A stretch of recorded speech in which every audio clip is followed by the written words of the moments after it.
The following podcast is a W2M Network original production. Visit W2Mnet.com for all of our other great podcasts, plus news, reviews, articles, and opinions from the worlds of wrestling, video games, football, and entertainment.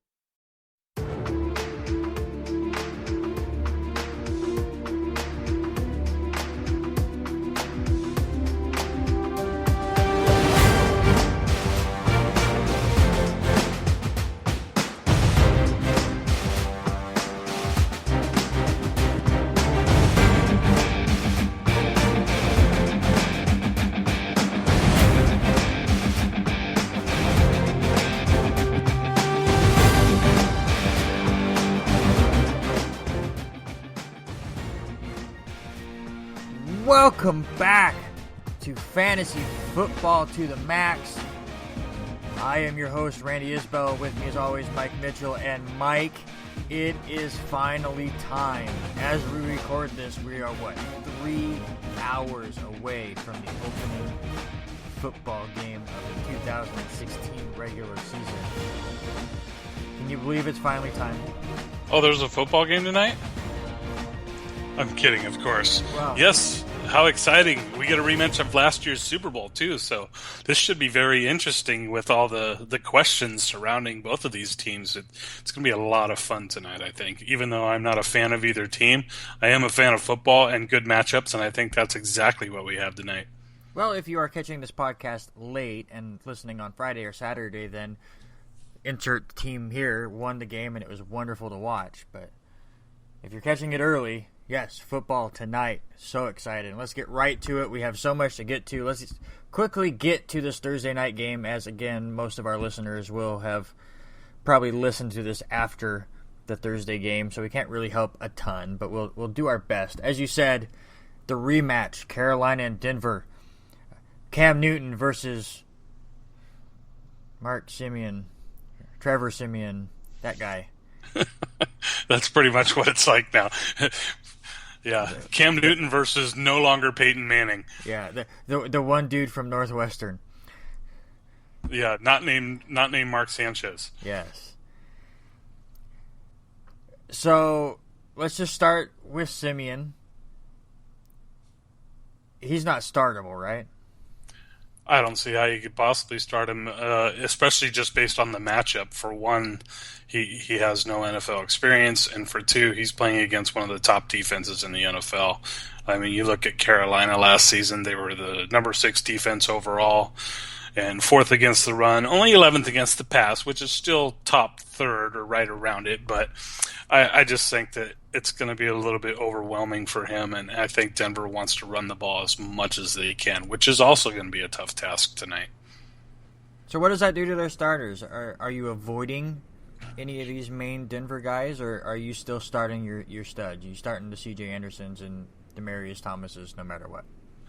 You know, I actually avoided Denver as a whole during the draft, at least the receivers. I may have picked up a C.J. Anderson if he was in the right position for me to take him, but I hate this matchup for Denver. I really do. And it's not just because they're playing against a good defense, but I think they're going to be playing against an angry Carolina team tonight, and I think Carolina wants revenge, and Denver's going to be hard pressed to be able to put up points, I think, tonight. I think it's going to be difficult for him. I imagine there's a lot of people out there who don't have a choice on whether or not you start a C.J. Anderson, and maybe he rewards you with 50 yards and a touchdown. I don't see where, 11 points is going to be. I don't see where he's going to do much higher than that necessarily. Those receivers, good luck is kind of the best that I can tell people. I don't feel very good about any of these guys tonight. Now, do you take a gamble on a Virgil Green, or are you going to wait to kind of see what the connection is there between him and Simeon? I think if you drafted Virgil Green, there's a really good chance you also picked up someone else. And sure, there's a chance, but there's plenty of other options that you should have drafted that you probably would find better reason to start than Virgil Green tonight. And just because, like you said, we don't know what to expect from Simeon and Green as far as the connection goes. Yeah, on the Carolina side, obviously you're starting Cam Newton. You're starting Jonathan Stewart. I would start Devin Funchess. The big question to me for Carolina, and you're starting Greg Olsen, of course, but the big question to me is Kelvin Benjamin. Returning from injury, it looks like he's not going to play the whole game. This Denver defense is ridiculous. Are you waiting a week, or are you going to take the risk for the big play? If I have other options, I'm sitting Benjamin tonight.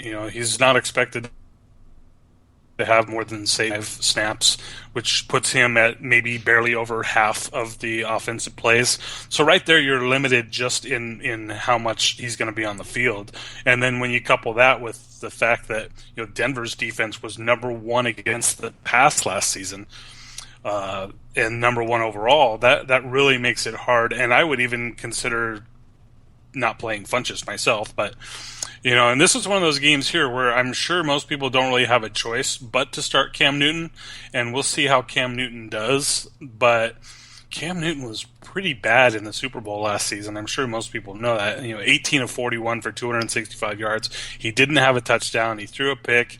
He got sacked 6 times and hit 13 times and hurried 21 times. That Denver defense just swarmed him and really made life difficult on him. So if there was ever a reason to consider benching a Cam Newton, playing at Denver might be that reason, but I realize that most people can't afford to do that.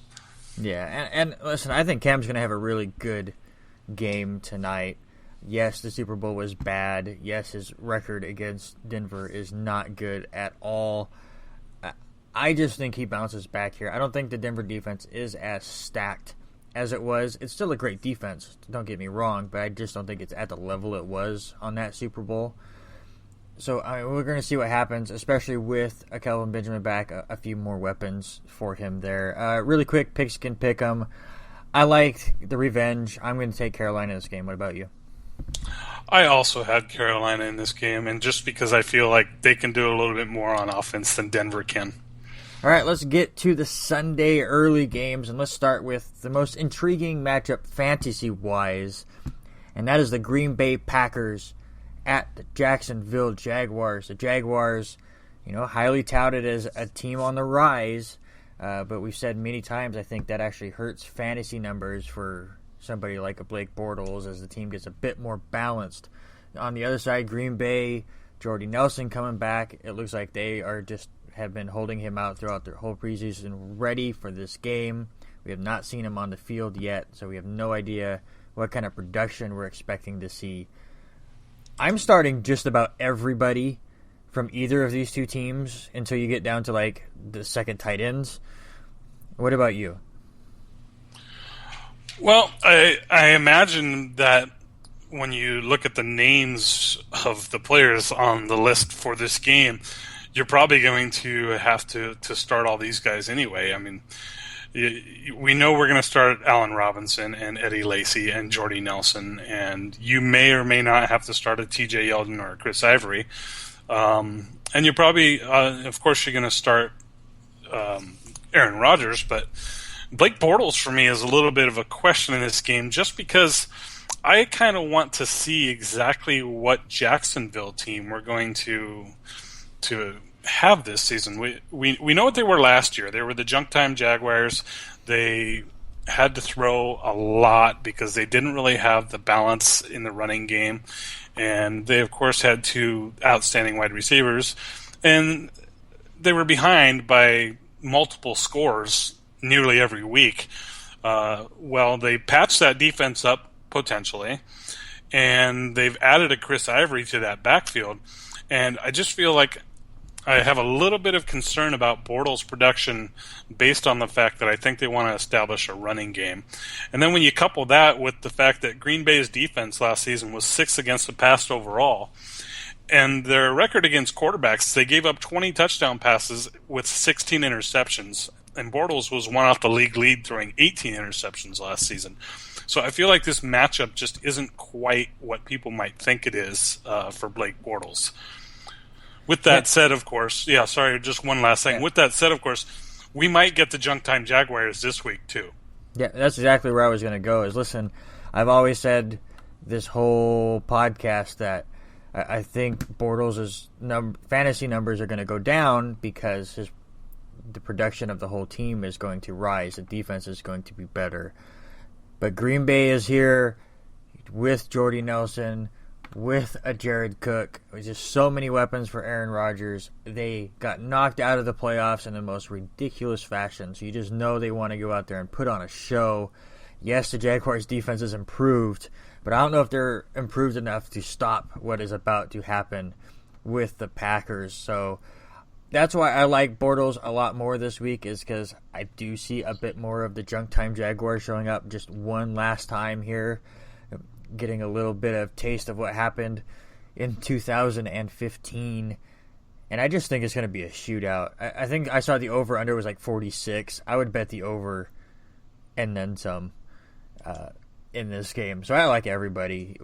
I mean, yes, you may hinder like a TJ Yeldon or a Richard Rodgers, but I just think the ball is going to be flying all over the place, and the numbers are going to just rack up for everybody. Pick 'em. I do think Green Bay is just too much for Jacksonville right now, and I'm still waiting to see what the Jaguars' defense is, so I'm taking the Packers. The over-under is actually at 48, which it may have opened at 46, but it's gone up. So other people are looking at this game the same way you are, myself included. I do think that both teams are going to put up points, but I think Green Bay is going to put up more, so I'll take the Packers. Would you be surprised if I told you Green Bay put up 48 themselves? That might be a little high for me for a home opener on the road, but I would not be shocked if they put up 38. Yeah, I mean, you never know. We're going to find out. It's going to be really fun to watch. Let's go to a game that I think will not go over whatever number it has, and that's the Buffalo Bills and the Baltimore Ravens. We had a bit of a discrepancy in our first ever fantasy rankings, as you had Tyrod Taylor in your top 10, and I had him down at 13th. Why do you like him so much? I like him because, for one, I think the Baltimore defense, especially in the secondary, is deplorable, and I think that Tyrod Taylor is going to be able to take advantage of that. Second reason I like it is because Tyrod Taylor used to play for Baltimore, and we all know how the revenge factor is. You know, you let me go, let me prove you wrong. I don't feel like Baltimore has the pieces to make Tyrod Taylor look bad. I think Tyrod Taylor has a very good game. Oh, Tyrod Taylor makes Tyrod Taylor look bad. Again, he runs the ball, and he can throw it deep to Sammy Watkins. I think Baltimore can figure out how to stop that. I like Baltimore a lot more. I think they're going to improve now that they're healthy. Listen, I mean, Robert Hagan has said it many times on this podcast and on the football podcast that the Ravens had the most players on injury reserve by far last season. They get everyone back, ready to go. Yes, the running back situation is a joke, and we'll get to that in a second. But Flacco's healthy. They got Steve Smith back. We'll see what he's all about. I'm not big on Mike Wallace. I wouldn't play him here, but Kamar Aiken really stood out last year, and I think he is a breakout star this season. So I like Baltimore in this game to put up points and to be able to stop the two-dimensional Tyrod Taylor. Would you like to make a You Betcha challenge, sir? Yeah, what do you have in mind? I will take Tyrod Taylor over Blake Bortles this week. In week 1? In week 1. Oh, you betcha. All right, let's rock. I'll take LaShawn McCoy screen passes all day. Thank you. Until he gets hurt. I do not wish that on anybody, and I apologize. Is there... Okay, so obviously you're starting Tyrod Taylor. You're starting LaShawn McCoy. You're starting Kamar Aiken. You're starting Sammy Watkins. Anyone else in this game give you any kind of a hint here? I'm not 100% sure that people will start Kamar Aiken unless they're in a little bit of a pinch at wide receiver, because I feel like he's a wide receiver 3 or 4 right now until we sort out the Steve Smiths and the Mike Wallaces. I could actually make a case maybe for Steve Smith being a little bit more likely to play, even though he's coming off that big injury. He was putting up some very nice numbers with Joe Flacco there. One possible sleeper would be a Charles Clay, and again, that's because I feel like Tyrod Taylor is going to use the short game a little bit. Charles Clay could get a sneaky touchdown in there against that soft Baltimore secondary. I don't know if Tyrod Taylor knows how to throw a 5-yard pass. Well, a 5-yard, he can throw a shovel pass 1 yard to Charles Clay, but either way, that's 6 points. All right, well, Pigskin Pick'em, I will take the home team. Give me the Ravens. And I will take the Bills. Yeah, of course you will, and I'm going to win that too. All right, let's move on to the Chicago Bears and the Houston Texans. The great quarterback matchup of Jay Cutler versus Brock Osweiler. Ugh. Do you start either of those quarterbacks? It depends on what kind of drugs I was using during the draft. And I am not a proponent of using drugs, so no, I do not start either of those quarterbacks. We don't know what we're going to get out of Osweiler. The jury is still out on him. There's a lot of people leaning towards him having a very unsuccessful season like yourself. I'm more of a low middling expectation for an Osweiler this season. And if you were going to find a team for him to actually put up some numbers, this could be the game, a home opener against Chicago, against a team that is probably going to be overwhelmed by the Houston defense. And he might have some really good field position, maybe able to sneak in some plays just based on turnovers that we can probably expect from the other guy, which is Jay Cutler, who, he's going against a guy, a team. Houston's defense set a franchise record with 45 sacks last season. I think they're going to be all over Jay Cutler, and I think it's going to be a rough day for Cutler. And I don't think Osweiler is going to need to really do all that much, to be honest. No, and that's why Lamar Miller, I believe, was my second running back? Third running back? No, he was my second running back, and he was yours as well. Yeah, we both had him. Because I don't believe in Osweiler, and I think they're going to be up pretty big early on against the Bears. All the pressure on Cutler. I see a couple interceptions as well, a lot of short field, and they're just going to feed the ball to Lamar Miller. I see him having a monster game there in Houston in the debut, being so excited to actually get the ball in the second half. So obviously you're starting him, you're starting DeAndre Hopkins, Alshon Jeffrey. What about Kevin White in his debut? Are you taking a gamble here? Maybe a little bit of junk time late, or are you waiting to see what the connection is there as well? Again, I mean, how did you do in your draft? Do you have two guys better than a Kevin White? Because again, Kevin White's hasn't seen the field. He was hurt last season. He does have some junk time potential here because I feel as though Houston might get up 3 scores in this game. So he might have some sneaky late play, but I would prefer to have another option just because I don't feel like Cutler's going to have a lot of time to throw. I think he's going to be just relentlessly pounded by J.J. Watt and Merciless and those guys. And so I'm a little apprehensive of using a Kevin White because of that. But he could sneak in a score late, but I want to see more. And the same would go with Zach Miller for that matter. And one of those sleeper tight ends, and you just go ahead and wait. Use your other tight end. It depends on who you have. In my case, I'm actually starting Zach Miller because I like Antonio Gates' matchup even worse. Yeah, that's true, and we'll get to that matchup here in a little bit. Pigskin Pick'em. I'm taking the home team Texans. Give me the Texans. Yeah, I'm pretty sure that's a lock. All right, let's go from one wonderful quarterback matchup to an even better one. The Cleveland Browns and the Philadelphia Eagles. Is this going to end in a tie? This just screams tie, doesn't it? If ever a game could, maybe it'll rain there. That would make it interesting. A rainy, windy day could make one of those crazy games where there's 10 combined turnovers, and whoever runs the ball better wins, and whoever's defense is better. I kind of like if. I feel good about Ryan Matthews this week, obviously, because it's early enough where he hasn't gotten hurt yet. And I feel like Ryan Matthews is going to obviously see a lot of opportunities with Wentz starting. Philadelphia is going to want to run a lot, and I'm not 100% sold that Cleveland's going to be able to stop them. Yeah, one sneaky play for me for the Eagles is Darren Sproles for that reason alone. They're going to want to run the ball a lot, and really they're going to want to dump the ball off a lot. Cleveland doesn't have the best defense in the world, but they're going to bring a ton of pressure at Wentz. to try to get him off balance, to make mistakes, and that dump off to Darren Sproles in the open field could really cause a ton of havoc here. So I really like Sproles as a sneaky flex play this week. Yeah, I would agree with you. And even as Zach Ertz might have some opportunities for those same reasons, just quick hitters to the tight end.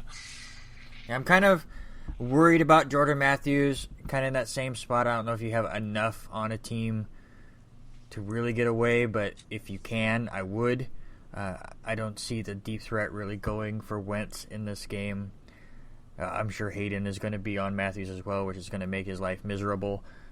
On the Cleveland side, Duke Johnson, Isaiah Crowell. Do you start either of them? Do you like one better than the other right now? How are you looking at this? I still like Duke Johnson better from an overall talent perspective, and the fact that he is going to be a leak-out option similar to Darren Sproles for Robert Griffin. You know, when Griffin gets in situations that he's got to get rid of the ball, I think Duke Johnson is going to be his guy to go to there. Crowell, if you feel like maybe he might get a vulture touchdown somewhere along the ways, I personally don't really like him that much. If I had to pick between the two, it would be Duke Johnson. And as for those receivers, Coleman and Pryor, I just haven't seen enough out of those guys yet to be able to say I would consider starting either of them. But back to the dump-off things here, I think Gary Barnidge might be a sneaky play here also. And for a lot of teams, he's probably their starting tight end anyway, and he could possibly put up some good numbers in this game. Yeah, absolutely, as we kind of get used to things. I think Terrell Pryor is actually going to have a pretty good game. They've really had a great connection in the preseason. Still no Josh Gordon. We'll see how Corey Coleman does. Though I'm probably with you, other than Barnidge, I'm probably avoiding most Cleveland Browns this first week. I have high hopes and high expectations for like junk time and stuff for this team and those deep passes. But I think this game is close. I think it's ugly. And I want to see kind of how this team gels in an actual regular season game before I start putting, my fantasy teams on the line for it. So maybe a Duke Johnson at the flex, but other than that, I'm probably avoiding all of the other Browns. Pigskin Pick'em, Cleveland or Philadelphia? Who do you got? I like the home team here. I like the Eagles. I think they have a little bit better defense and home field advantage. Yeah, I think the Eagles are just in dump-off mode. They want that first pick.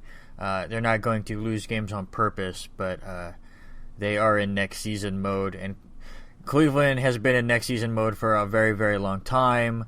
I think they jump on the opportunity to go 1-0, and I'm going to actually take Cleveland in the mini upset. Yeah, I'm sure the people in Philadelphia would be really, really happy to see their team lose their home opener to the Browns, but we'll see what happens. Well, I'm sure most of Eagle fans, when that trade went down, went, we could go 0-16. See you next year. Exactly. They went. But I feel like they've got to win somewhere along the ways. What better opportunity than to open your season by beating the Browns? Oh. I mean, how low can you go? But okay, so even better put, most Eagles fans put on Flyer jerseys the moment that trade went through. That I could probably agree with. All right, moving on.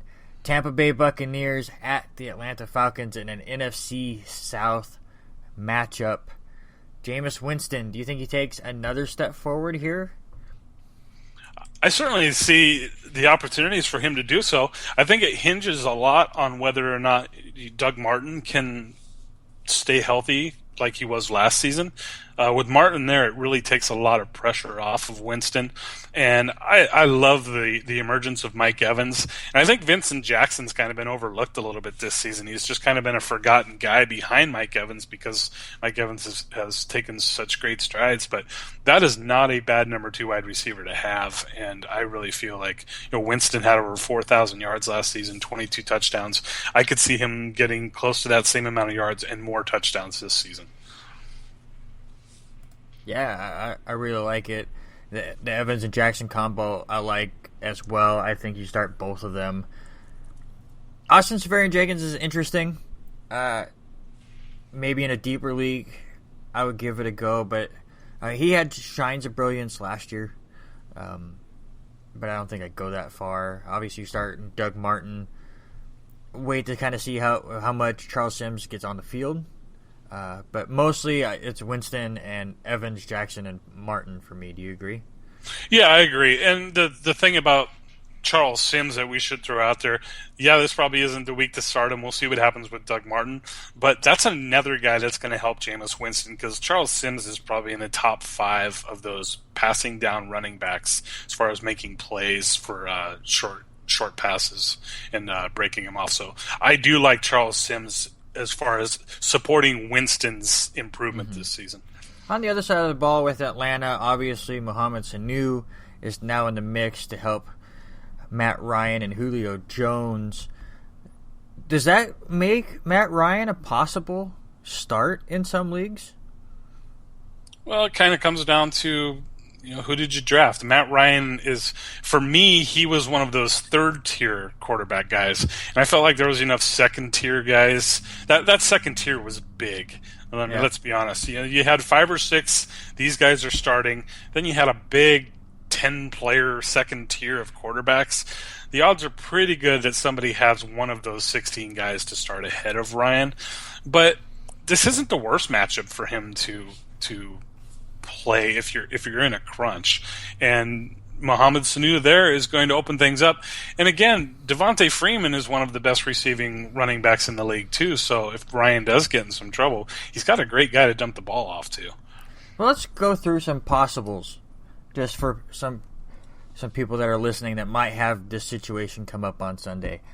Like you said, that second group of quarterbacks, was very deep. So, you can have lots of options here. So would you rather start Matt Ryan against Tampa Bay or Phillip Rivers against Kansas City? Yeah, that's a tough one. I feel like Kansas City's going to try and let the air out of the ball, and I feel like they're going to get away with it.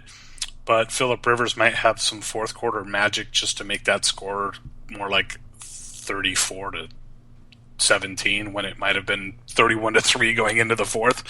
So there is some sneaky backdoor play there, but that's such a tough matchup for San Diego going on the road at Kansas City. Let's be honest here. I like Phillip Rivers better than Matt Ryan as a quarterback. I do not like the at Kansas City better than I like at home against Tampa Bay. So I guess I would have to take Ryan, but that's really close. Did you just say Tom Brady was hanging out in Arrowhead? Yeah. Yeah. Making sure I heard that right. We'll see. What about Matt Ryan or Andy Dalton against the Jets? That's another one of those tough matchups on the road against a good defense. And, I think if I'm going to take Matt Ryan over Phillip Rivers at Kansas City, I have to take Matt Ryan over Andy Dalton too. But, again, I don't feel really good about any of these, but I would take Ryan over that one as well. Give me Julio Jones. Yeah, yeah. And then just a final one here. Matt Ryan or Kirk Cousins against your Pittsburgh Steelers?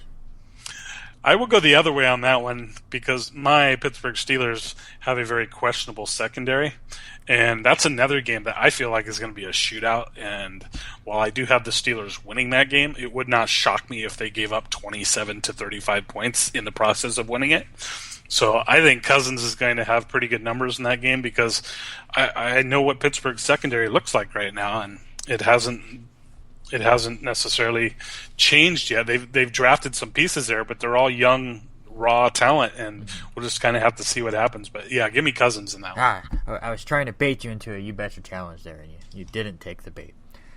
We'll try a different way here, as you are a Devontae Freeman fan. How do you feel he does here in the first week? I think it's a good situation for him, and I said it during all of our pre-draft podcasts. I think with Mohamed Sanu being added to that team and giving Matt Ryan a consistent number 2 threat, I think teams have to play them more straight up, and they can't necessarily crowd the line as much because they have another guy there in Atlanta on the outside that can stretch the defense. So I think it's going to help Freeman out. I do believe Tevin Coleman is going to take a little bit more of a role this season than he did last season when he started out injured, but I think this game in particular, I think Devontae Freeman should do pretty well. How well do you think it's going to be? Well, I believe I had him rated in my top 10. In fact, I had him number 8. Well, how about this? I say he doesn't finish in the top 10 of running backs in week 1. Is that a You Betcha challenge? That is a You Betcha challenge. Let's do it. Challenge I will take accepted. him. I've got him ranked top in 8th place, so how can I not take him? Perfect. We got a You Betcha challenge, and I'm just going to pick on Devontae Freeman all season long, I think. Yeah, Until it starts biting me in the ass, and then maybe I'll back away a little bit. If he gets back to what he was more at the beginning of last season, real quickly before we move on, I think Sanu is going to help. that's what I was going to say. Mohamed Sanu, you starting him or not? I don't know if I want to start him yet. He wasn't necessarily a starter for when he was with Cincinnati last season. He's coming to a new system, and it might take him a little bit of time to gel. But I do feel like he could reach potential starter status, or at least flex status, at some point in this season. I just don't know if I want to start him right away in a new situation. All right, Pigskin, pick 'em. I'm going to take Atlanta. They started red hot last season. I think they get the win here at home. But I think it's going to be really close. And I am leaning towards Tampa Bay, but I also agree that it will be close. All right, we have the Minnesota Vikings at the Tennessee Titans. Mike, who the hell is going to start for the Vikings this week? The Vikings don't know. And the old saying is, if you have 2 quarterbacks, you have no quarterback. And right now, they have Sean Hill or Sam Bradford. Obviously, they wouldn't have traded away a number 1 for Bradford if they didn't expect him to start. The problem is he just got there. He's only been there for a couple days. He hasn't had a chance to acclimate to that team at all. Sean Hill has. Sean Hill's had more reps, clearly, than Bradford has. So I would be shocked if Bradford wasn't starting next week. This week, however, is definitely, it's up in the air. But when you get right down to it, does it really matter? If you're starting Sean Hill or Sam Bradford, maybe counseling would be best for you. Listen, Randall Cunningham is not walking through that door, people.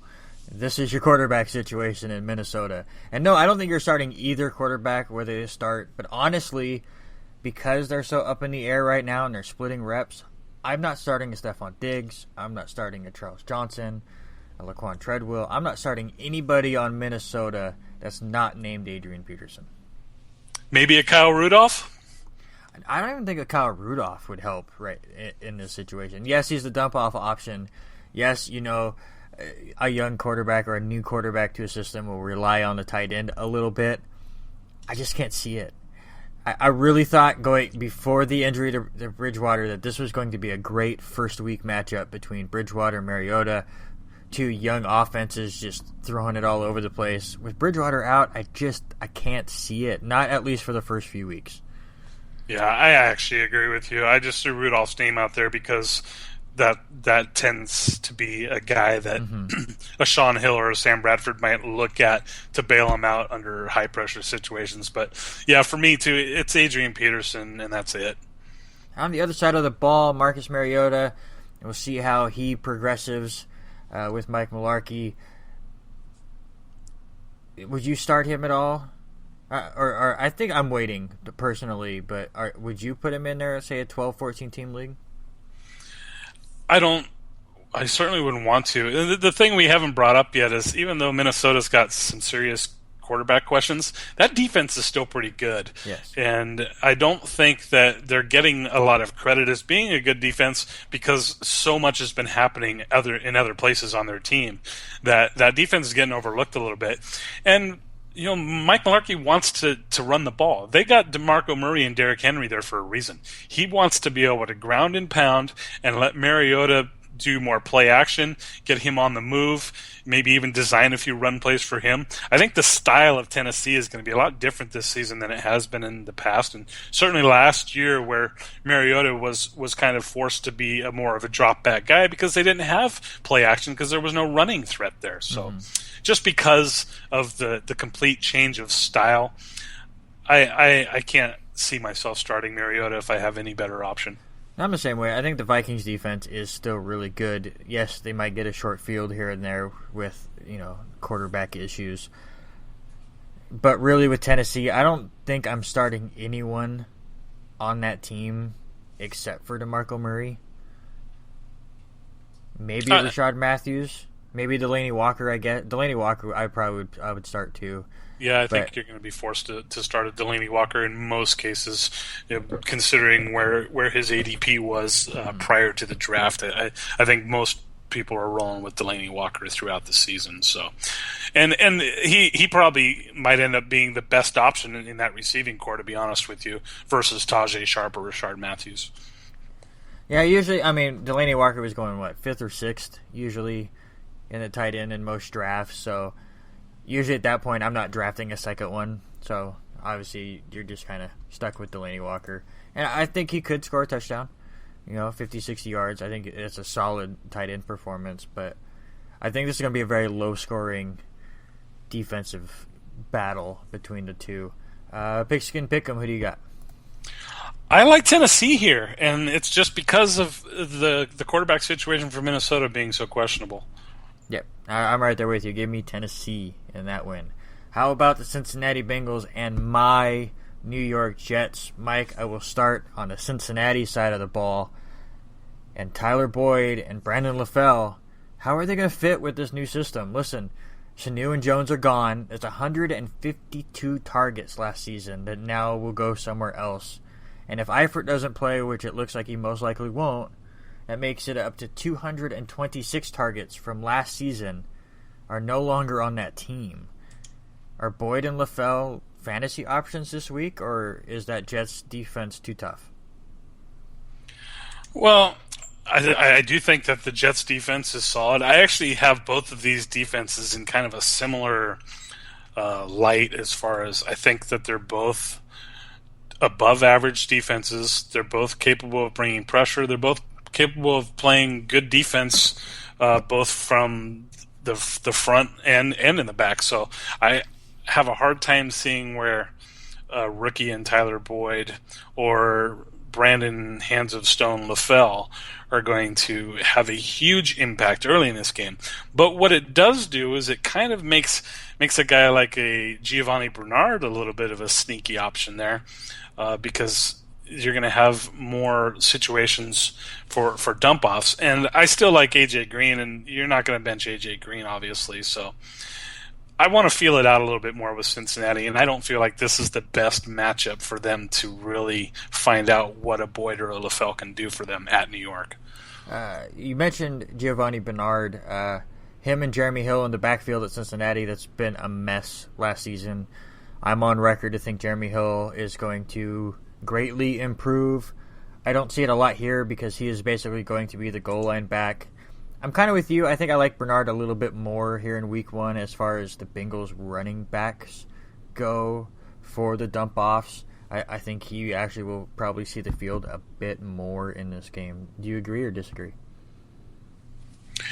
It's one of those things. I hate having teams like this in my backfield where you're not really sure. That's the scary thing. We brought it up in prior podcasts where having a Giovanni Bernard who can start for probably half the teams in the NFL behind the quote unquote starter is a scary situation, really, and that's why you're probably going to end up having to start one of them, but it wouldn't shock me if Bernard outperformed him.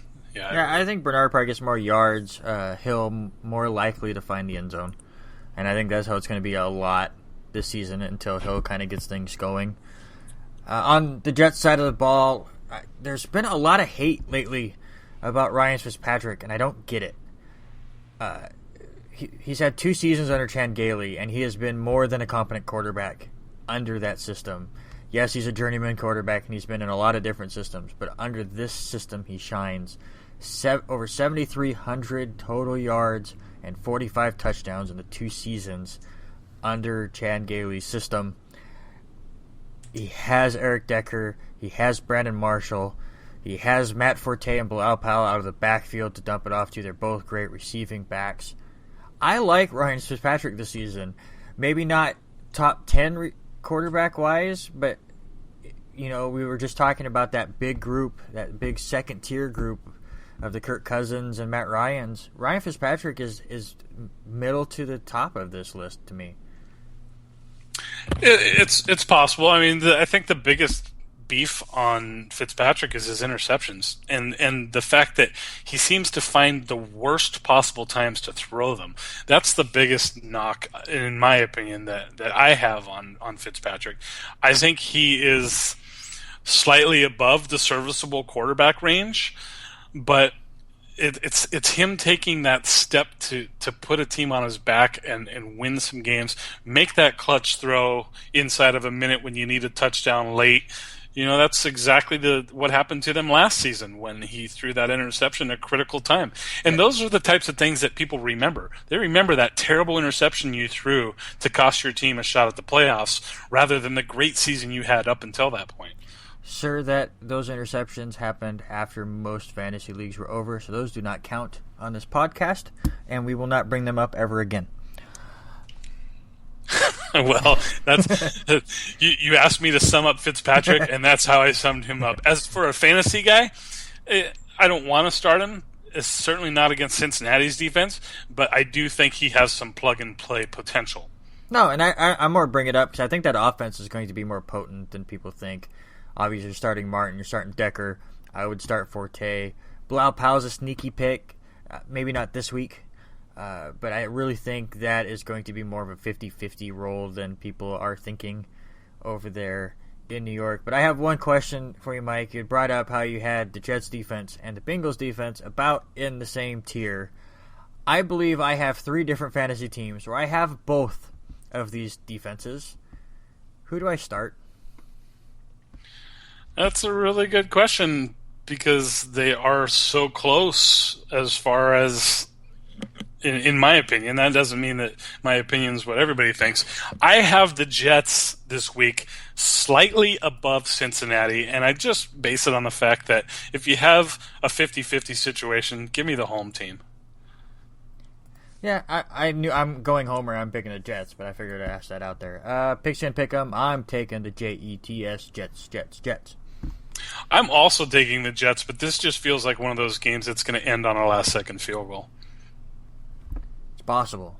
All right, Oakland Raiders at the New Orleans Saints. This has the feel of that Green Bay Jacksonville game where it's just going to be first one to 40 wins, right? That's very possible. It's a Oakland defense that is on the rise, similar to the Jacksonville defense, where they've got some more pieces in there and they're trying to gel as a unit. I'm not sure that this is the best game for them to find out how far they've come as a defense. I think Drew Brees and that New Orleans team has a lot of weapons on offense. Yeah, absolutely. And it is at home where that offense shines. I do think the Oakland defense is improved, and they will showcase those talents later on in the year. But listen, that New Orleans defense is awful. So I love all of your main Oakland targets, Crabtree and Cooper, and Clive Walford, I think, is a sneaky tight end who could really put up a ton of points this week. I'm not a huge Latavius Murray fan, but I think he's going to put up points as well.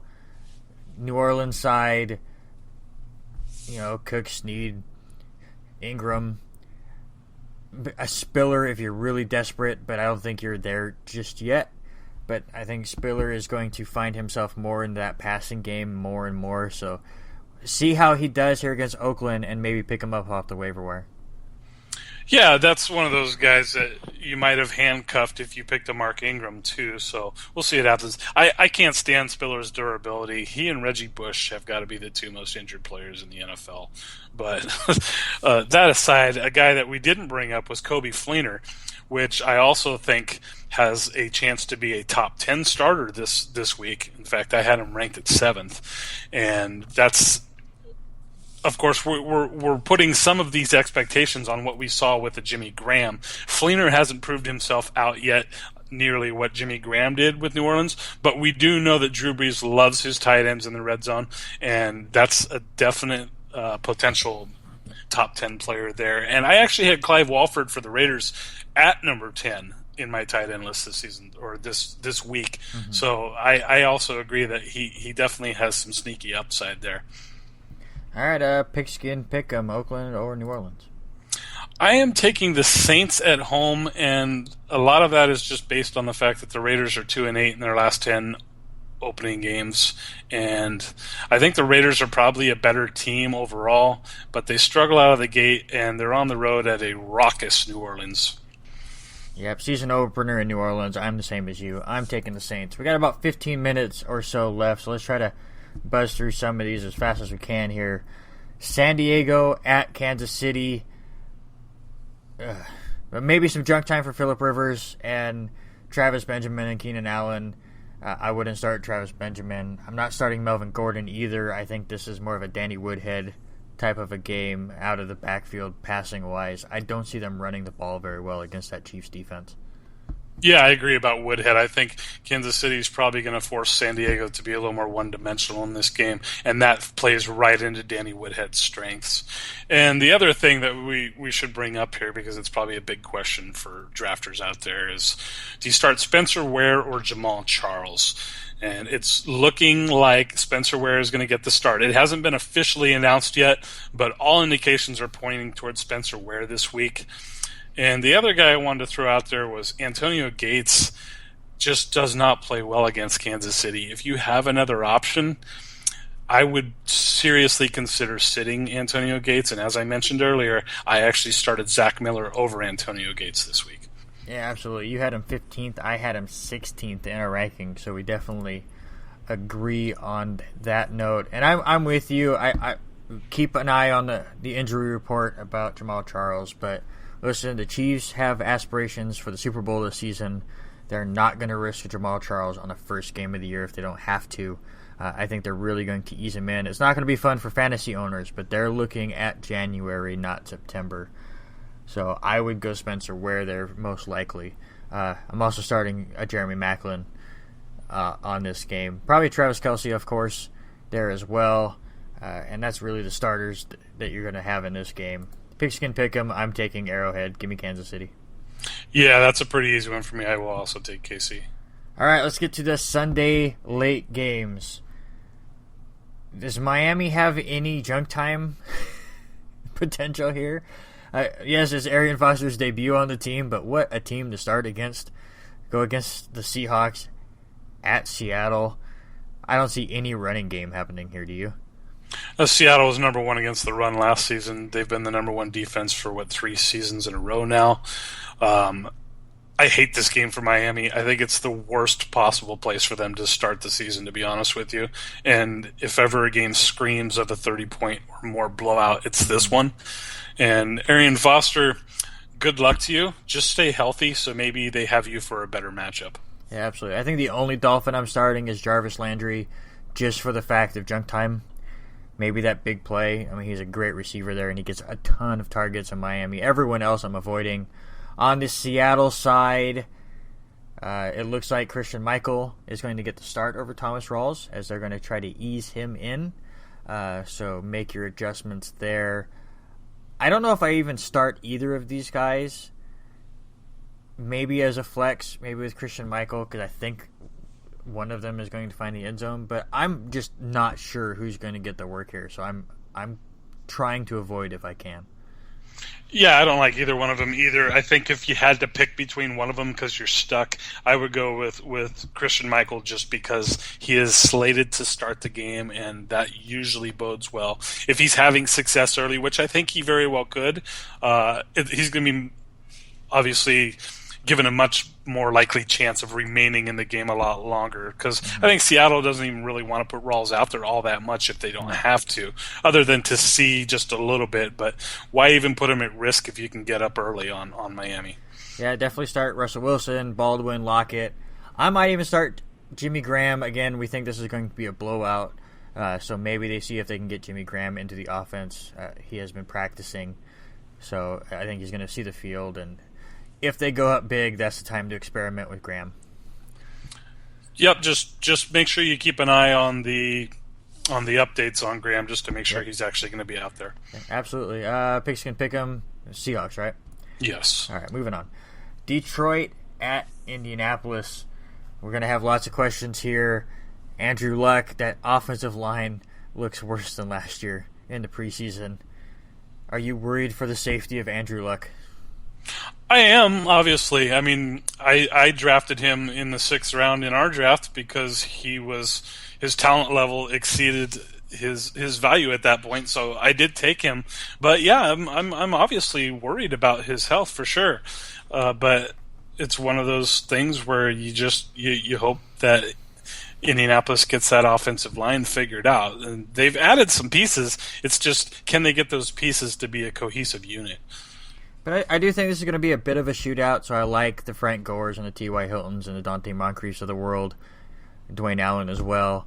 On the Detroit side, let's see what happens with good old Jim Bob Cooter over there, who really made an impact at the end of the season for Matthew Stafford, with Golden Tate and Marvin Jones there. I like all three of those guys, as well as Eric Ebron. I would start all of them. I would start Theo Riddick over Amir Abdullah just because I think the passing game is just going to be a huge part of this game. So I would probably avoid Amir Abdullah and go with a Theo Riddick maybe at a flex. Yeah, if I have other options, I probably would leave that one alone just for now.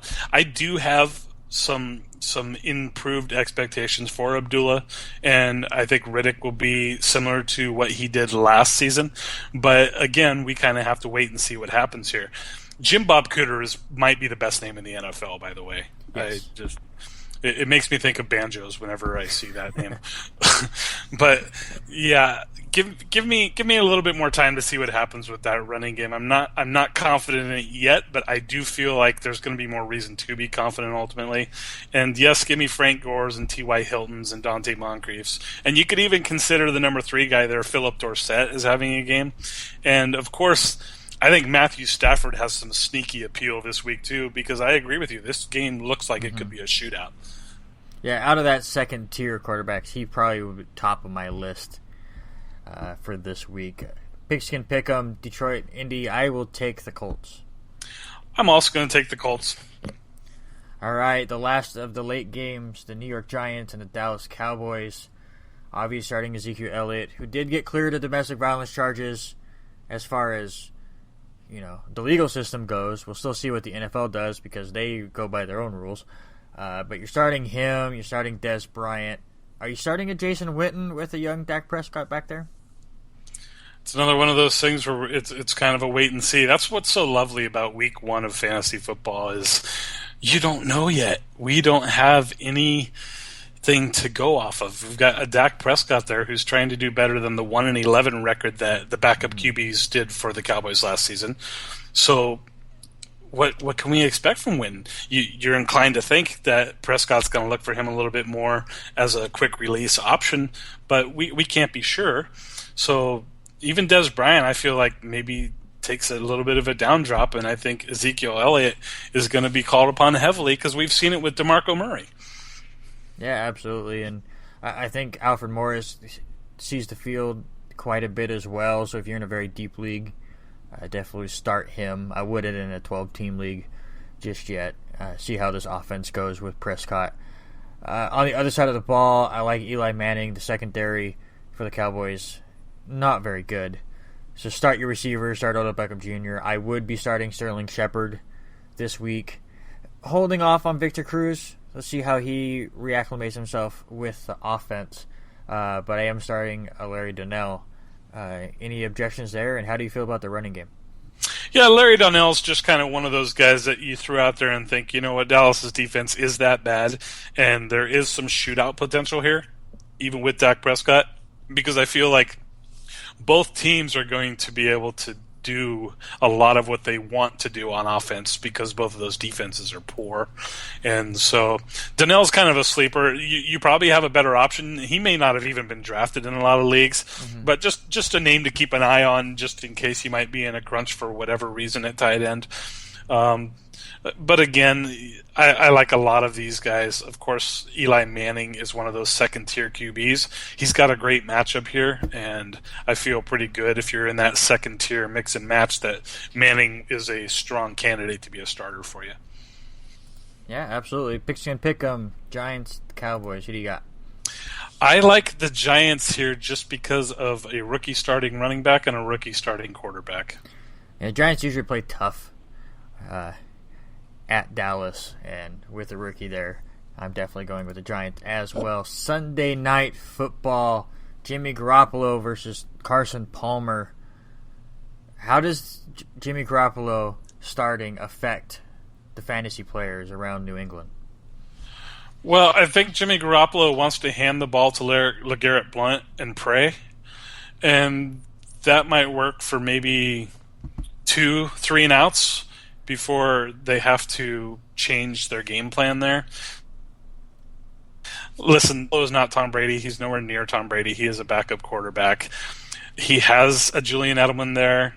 He has a James White, who I actually think James White might be the better of the two options there, because the reality is they're playing against an Arizona offense that is so powerful, and I just love Arizona's offense maybe more than anybody else in the NFL. And I feel like New England's going to be trailing in this game. They're going to have to open it up, and that points up for James White, but I don't think anything points up for Jimmy Garoppolo in this game. Yeah, you talk about the Arizona offense. Obviously, we talked a lot about that trio wide receiver core for the Cardinals and who you wanted to draft first. Listen, if you got any of the three, you're starting them. I know we all think Larry Fitzgerald is ready for a drop-off. He was 10th in wide receivers last year. John Brown was 23rd. Michael Floyd was 32nd. How many times could you say the third best wide receiver on a team was the 32nd best fantasy-wise of the whole league? You're playing all of these guys. I would play Carson Palmer unless you have one of those top quarterbacks this week. I don't like it for New England. But Pigskin Pick'em, are you taking the Patriots? I am not taking the Patriots, and we should throw Rob Gronkowski out there because obviously you're going to play him too, but have tempered expectations. I am one of the few people who did not rank Gronkowski as my number one tight end this week. So I will take the Cardinals in this game. Even though I think New England's defense is good enough to maybe keep them around a while, I don't think they're good enough to beat Arizona without Brady. Yeah, absolutely. Monday night, we get a doubleheader, and actually we'll be recording our Monday night podcast during the second game because, well, when we get to the second game, you'll understand why. The first game, however, is your Pittsburgh Steelers against the Washington Redskins. Mike, tell me about your Steelers. Well, I'm really looking forward to who Big Ben is going to target for his number 2 guy. We know Antonio Brown's there. We know what he's going to do. Granted, Antonio Brown is going against Josh Norman. That should be a lot of fun to watch. But Josh Norman's proven to not necessarily be that shutdown corner against the top elite wide receivers in the league, and Antonio Brown is, of course, a top elite wide receiver. So what I'm looking for here is, who does Big Ben favor for his number 2? Obviously, Wheaton's going to be on the other side of the ball, on the outside. But the real question here is, who's going to be the slot guy? It looks like Eli Rogers has taken the job away from Sammy Coates, Sammy Coates had a terrible preseason, and Eli Rogers was really impressive. So with that in mind, does Ben end up favoring a Rogers over a Wheaton? We'll kind of have to wait and see. But I also think Jesse James could be one of those sneaky tight ends that makes a red zone player too. He's a big guy, tall guy, and Roethlisberger likes that kind of a guy when they get down into throwing situations in the red zone and when he can't find Antonio Brown, obviously. But I think D'Angelo Williams is going to have a great game, that running game, and that offensive line is one of the best in the league. So I love the Steelers' offense in this game. I don't think Washington has the pieces to be able to necessarily slow the Steelers down where they need to have them. Yeah, I like your Jesse James call. It was something I didn't really think about when I was doing my tight end rankings, but he made some big plays for the Steelers last year, and with a lot of the focus going on Antonio Brown, as you said, in that red zone, he's a great target. On the Washington side, listen, Kirk Cousins was on fire at the end of last year. He was really showing that he could be one of the better quarterbacks in the league. He threw for over 300 yards in 5 of his last 8 games, including 3 or more touchdowns in each of the last 3. His receiving core is outstanding over there in Washington. We'll see how much of that has carried over at the beginning of this season. Josh Doxson has been limited to practice. Don't expect him to play. If you've had thoughts about maybe having him as your sneaky flex play, don't. I wouldn't risk it, especially as a Monday night game. Far less options if he does go down. But I'm starting everyone else, the Deshaun Jacksons of the world, Pierre Garçon, Jordan Reed. So, I mean, it's going to be a shootout, I think. I think, yes, D'Angelo Williams is going to have a great game. I don't think the same for a Matt Jones, because I just think Washington wants to throw the ball. If you're going to use a running back for Washington, it's probably Thompson or Tompkins, and I still wouldn't go there. It's just the receiving threats for Washington. That's where I'm targeting in this game. Yeah, and you just look at the strengths and weaknesses of the Steelers' defense, and that will answer all those questions. Steelers are very good against the run. They're very poor against the pass. So I think Deshaun Jackson could have a big game for Washington against my Steelers tomorrow, or Monday, and I like the receivers. I love Jordan Reed too. The Steelers are one of the worst defenses against the tight end last season. Jordan Reed could have a huge game. Deshaun Jackson could have a huge game. There's definitely some potential for some explosion, and this game could end up being the highest scoring game of the week, to be honest with you. Yeah, we have some great offensive matchups this week.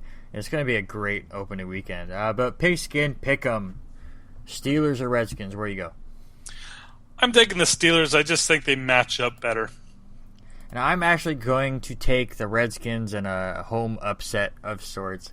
I like Cousins this year. I like that offense. I think the defense is going to take a little step forward. And, it's going to be a shootout. And yes, Big Ben tends to win those. But I just have a sneaky suspicion at home, the season opener, Washington could steal this one. So look for that. And let's just end it here real quick. Your second Monday night game, the Los Angeles Rams, San Francisco 49ers. You're starting Carlos Hyde. You're starting Todd Gurley. See you next week. You don't want to start Case Keenum or Blaine Gabbert? No. Yeah, I mean, for the most part. There was one year, many years ago, when I started playing goofy fantasy leagues, where I played a 20-team, 2-quarterback league, which was the most ridiculous thing I've ever seen. I still wouldn't want to start Case Keenum or Blaine Gabbert in that league. The only other guy you might look at would be maybe a Torrey Smith, or if you're kind of in a pinch, maybe a Tavon Austin. This is the kind of game where a Tavon Austin could have that 60-yard touchdown play and have 2 catches total in the entire game. So if you're in a pinch, maybe Torrey Smith, Tavon Austin. Otherwise, keep an eye on Carlos Hyde's status. He is still coming off the concussion. Make sure he's going to be in there if you can get a better update. Other than that, yeah, it's Gurley and Hyde. That's it. That's about it. Pigskin Pick'em, Rams or 49ers? I am taking the Rams, and I don't have to like it, but I just feel like they have the better defense of the two and the better running back of the two. I think they have a better defense. I think they have a better running game. I think they have a better team than the 49ers. But so did the Minnesota Vikings last year in Week 1. San Francisco owns the second Monday night game to open a season. Give me the 49ers to win one of the 3 games they're going to win all year. And with that, we're going to wrap this up this week. Hopefully the website is up today. Sean and Kaylin were finishing up a few things right before we went live. And again, I want to thank everyone over there at why am I blanking your company's name, Mike? EpicDesignLabs.com. Yeah, we're getting that website up and going here, and it's kind of one of those things where we want this website to be awesome. So Epic Design Labs is making sure it's awesome. We'll have it out there for you guys, this hopefully today and certainly before Sunday. So you guys are going to have a lot of what we've talked about. Everything's going to be there for you. All of our power rankings, all of our podcasts, everything. And that takes a little bit of time sometimes. So we apologize for the slight delay. But the bottom line is we want this to be one-stop shopping for all of your fantasy football, wrestling, and other football needs. All that stuff's all going to be there for you. So, yeah, we're looking forward to it. Yeah, Sean got very little sleep last night. I haven't slept at all, as we've been just trying to throw as much content on there so when the launch happens, it doesn't look like an empty desert. of a website. So everyone's been working really hard to get this going. We're super excited to get it to you. And we'll be able to talk more about it on the Monday night podcast when we get to review actual football games and see how we did. We'll have a couple You Betcha challenges that will be in the books. We'll see who has the early lead there. So definitely check out that podcast on Monday. Also check out the Football to the Max podcast that we'll be recording later tonight as we break down the actual football side of all 16 games. As Sean, Gary, and myself will break it down on a realistic standpoint, not just fantasy. So check that out and all the other podcasts that are on the W2M network. But until Monday, for Mike, I am Randy. Everyone enjoy the first weekend of fantasy football and the NFL, and we will see you on Monday.